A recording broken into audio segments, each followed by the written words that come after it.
Paul and the Galatians. Do not return to the beggarly elements. Many people today are confused by the book of Galatians. Sunday keepers claim Galatians teaches the Sabbath was nailed to the cross.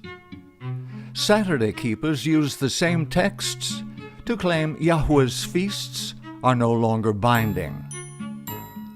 All claim the weak and beggarly elements mentioned in Galatians 4 refer to Israelite law, no longer binding on Christians.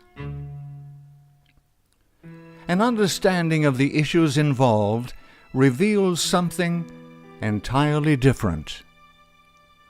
Paul wrote primarily for a Gentile audience, and heaven greatly blessed his labors.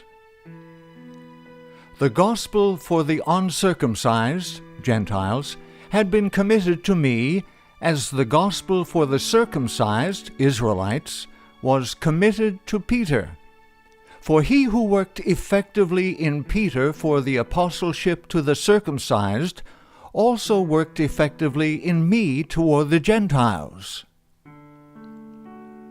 Paul's message was very straightforward. For by grace you have been saved through faith, and that not of yourselves. It is the gift of Yahweh, not of works, lest anyone should boast.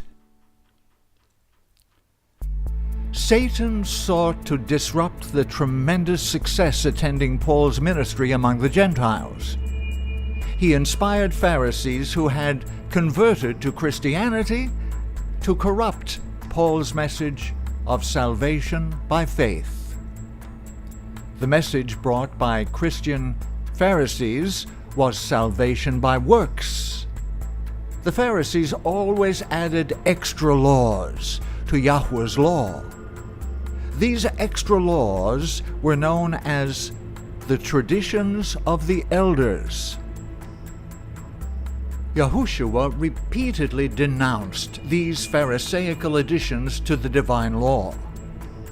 The Pharisees bind heavy burdens, hard to bear, and lay them on men's shoulders. When the Pharisees asked Yahushua why his disciples broke the tradition of the elders, his response was, "Why do you also transgress the commandment of Yahweh? Because of your tradition."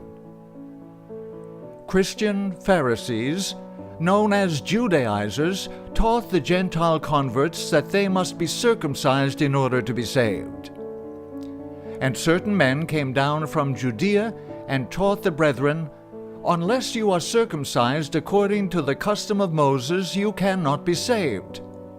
Therefore, when Paul and Barnabas had no small dissension and dispute with them, they determined that Paul and Barnabas should go up to Jerusalem to the apostles and elders about the question. And when they had come to Jerusalem, they were received by the church and the apostles and the elders. But some of the sect of the Pharisees who believed rose up, saying, "It is necessary to circumcise them and to command them to keep the law of Moses." So the apostles and elders came together to consider this matter. The apostles concluded the Judaizers were wrong. Circumcision, necessary for salvation, was not required of the Gentile converts. The Jerusalem decree stated, "The apostles and elders and the brethren, to the brethren who are of the Gentiles, since we have heard that some who went out from us have troubled you with words, unsettling your souls, saying, 'You must be circumcised and keep the law,' to whom we gave no such commandment, it seemed good to us to lay upon you no greater burden than these necessary things, that you abstain from things offered to idols, from blood, from things strangled, and from sexual immorality. If you keep yourselves from these, you will do well." This should have settled forever the issue, but conflict with Judaizers remained an ongoing problem, and Paul was repeatedly called upon to address. This was the situation when Paul wrote his letter to the Galatians. Judaizers had told the Galatians salvation by faith was not enough. In order to be saved, they must also be circumcised. But when the Galatians were turned from faith to works, they did not stop with the works which the Pharisees recommended and urged. Having at first been heathen, and having now been driven back from faith to works, they took up their own heathen works as well as the works which the Pharisees recommended. Having been turned from the Spirit to the flesh, it was only to be expected that they would do this, seeing that the ways of the heathen were more satisfying to their flesh than the ways of the Pharisees could be, because these were the things to which their flesh had formerly been accustomed. When Paul received the news, he was heartsick. He knew that by the deeds of the law no flesh will be justified in his sight, for by the law is the knowledge of sin. Paul immediately wrote the Gentiles, "A man is not justified by the works of the law, but by faith in Yahushua.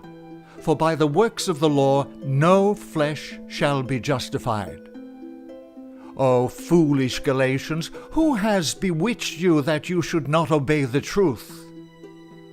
Did you receive the Spirit by the works of the law, or by the hearing of faith? Are you so foolish?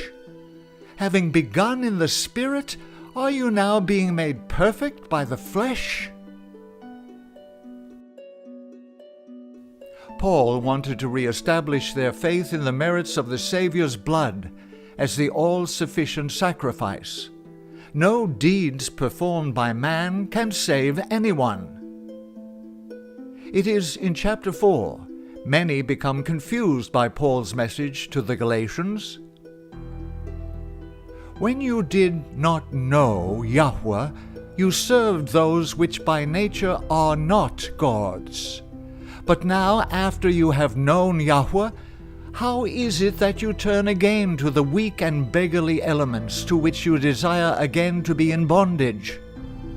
You observe days and months and seasons and years.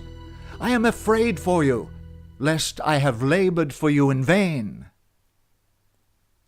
Because the message to the Galatians was for the express purpose of refuting the Judaizers, many have assumed the weak and beggarly elements Paul refers to must be the law of Yahweh with the statutes and judgments. The statement, "You observe days and months and seasons and years," is offered as proof the Sabbath and the annual feasts were nailed to the cross and are no longer binding. It must be remembered, the Galatians were Gentiles.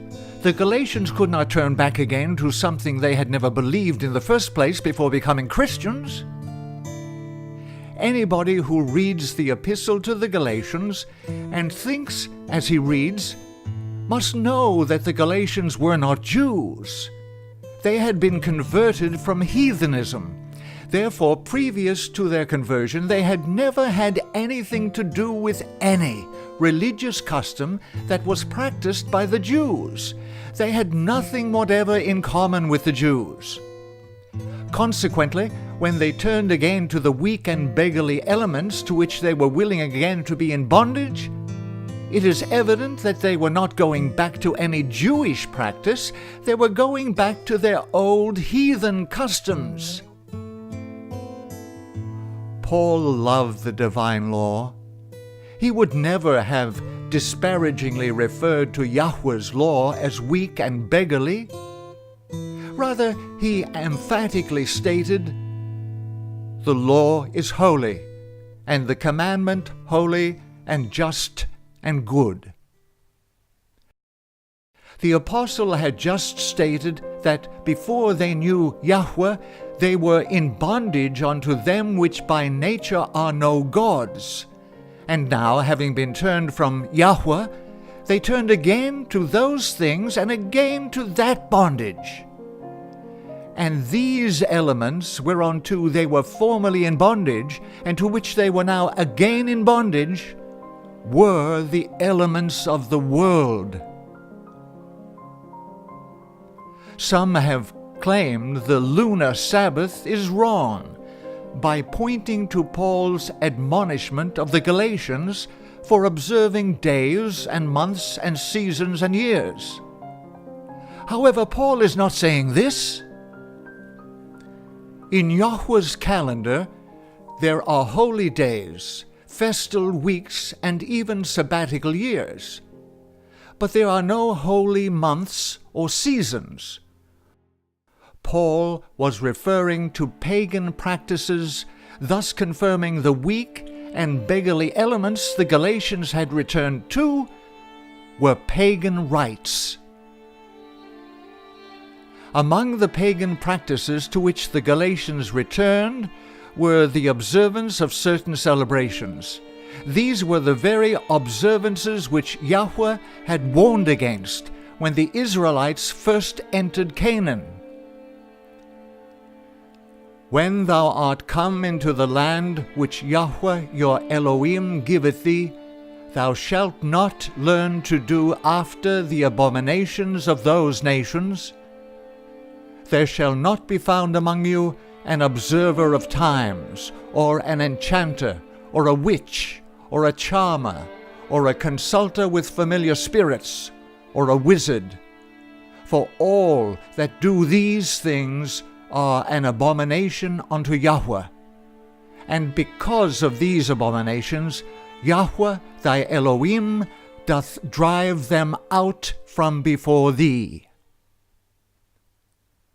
Galatians powerfully affirms salvation is a free gift to all by faith, not of works, lest anyone should boast.